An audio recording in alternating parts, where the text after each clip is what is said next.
Super Monkey Ball is a franchise that for a long time I knew almost nothing about. I had played the original Monkey Ball arcade game at my local Chuck E. Cheese as a kid, but until years later looking back at it, I didn't even realize back then that this was part of the larger franchise. Just another arcade cabinet that I really enjoyed playing.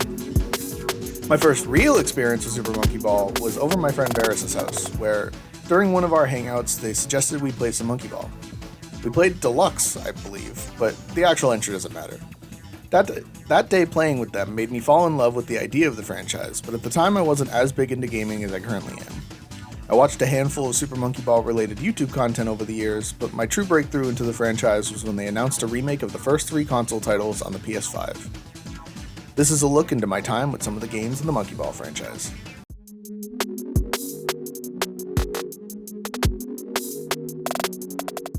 I haven't played a ton of the original GameCube game beyond hangouts like the one I mentioned in the intro, but I really feel like this is a good remake. There are a few things off, like the lack of proper cutscenes, which were replaced with paper cutout puppetry, which I feel like was unnecessary. But in the overall physics and stage recreation, this is a great way to experience the beginning of the series. I also really love messing around in all of the party games, as I feel like it's a nice change of pace when you start getting frustrated with some of the more crazy levels, so you can cool off and make your next attempt. I also thought that the worlds were all really distinct and vibrant, which is an achievement considering the stages take place in a hollow void. But they somehow figure out how to make it work and still give us really nice settings for the levels. I still have the main title theme stuck in my head on a daily basis, which is common for Monkey Ball music and is a common positive in all of these games.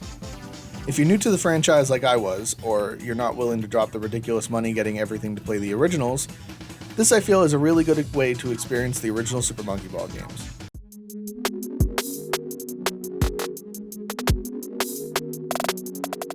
I knew the reputation that this game had. Honestly, games with that kind of legacy make me want to play them all the more. This game is as bad as people say that it is. Not because it's an overall terrible game, but because it's a terrible Super Monkey Ball game. Which is a shame, because a Monkey Ball game on the Wii has the potential to be cool. I'm not sure why, but for some reason instead of the more creative world types that Monkey Ball is known for, they fell into the same thing Mario does, where all of the worlds are grass, desert, ice, etc.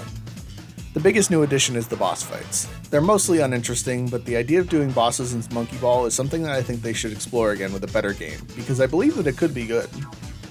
Overall, I felt like this game was aimed at a much younger audience than the others I played, as it was significantly easier, and so much of the levels were covered in guardrails and were a lot more linear than the other games, where you could approach some levels in a lot of different ways. If I could get a better grasp with the controls, I think I'd have at least a decent time, but I just found myself more frustrated than anything. I'm curious to play the HD remake soon and see if that's any better once some of the problems of mine, like the controls, are addressed.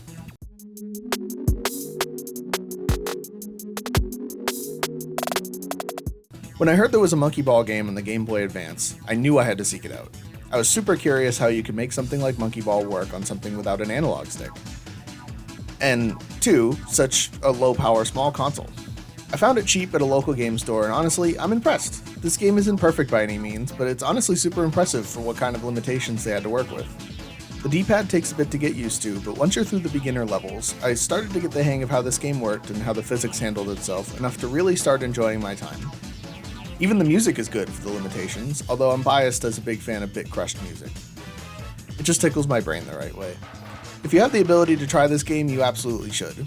It's a great interpretation of the franchise on a much different platform.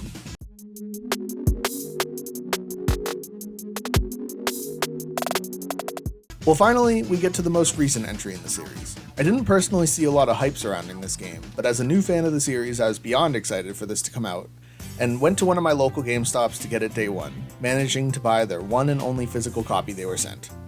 Which in my opinion is absolutely wild, but I was itching to get playing, so I actually managed to beat this game around 2 days after launch. I had a really good time with the game. The cutscenes were simple, but super cute, and got to the point they needed to.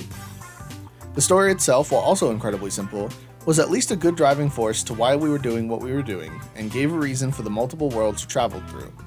The gameplay, on the other hand, was frustrating at times, but also super gratifying. When the stars aligned and everything clicked. I felt the new boost mechanic was cool, but I also didn't fully feel like it consistently worked the way that I wanted it to, and that I would go a different amount even if you changed the power to the exact same. The worlds it put you through were all super vibrant, just like Banana Mania, and I feel the full cutscenes allowed them to show that off more than its other entries, and give more life to the places you're going to. I also really liked the variety of themes that were offered, and appreciated that the Monkey Ball series as a whole doesn't really fall into the Mario problem all that often, where it's always grass, desert, ice, lava, and so on. There's usually more depth involved, which makes each location feel even more alive. I really think this game deserves more attention, and more people should play it.